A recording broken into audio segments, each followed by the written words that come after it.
An ombudsman is an advocate for a certain group of people, and we are advocates for elderly people. The concept is that often people need an independent party who will help speak in support of what an individual needs. They live in a facility that is a business, highly regulated by a state, but it's their home.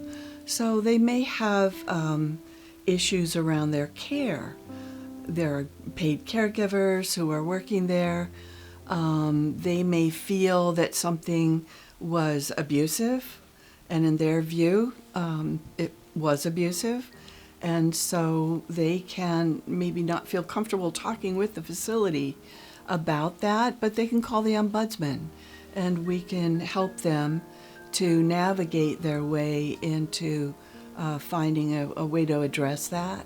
We visit on a regular basis, and hopefully they know their ombudsman. A facility residents will know who their ombudsman is, but if they don't, there's also a poster on the wall, and it's a state regulation to have the poster in every facility in an obvious place. You help us when we don't feel comfortable talking to the members of the staff about our particular problem, thinking that there could be repercussions of what we were talking about. I tell them that the ombudsmen are their advocates, that we do not work for the nursing home, we do not work for the government, we work for them. We have a core of volunteers who are also certified by the state. They go through the same training as staff ombudsmen. They're our eyes and ears out in the community because we have many board and care homes and many skilled nursing facilities in Sonoma County.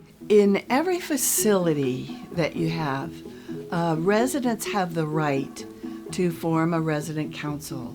Because we're kind of isolated in here, and it's good to have friends in the facility because a lot of times you don't have people coming to visit you. They have the right to meet in a place the facility has to provide for them, and they have the right to have a liaison from the facility's administrative staff to take any complaints that are being discussed back to the right staff member, get resolution, and bring it back to the resident council.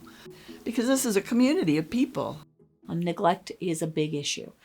We deal a lot with people who simply are left to not have their needs met. And so we help build those bridges to in a safe fashion and a hopefully non-adversarial fashion so that they can be safe.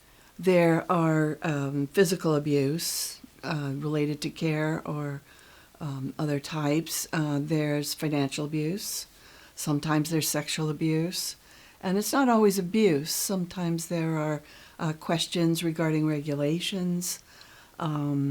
Sometimes it's not the facility itself, but it's a family member or a friend.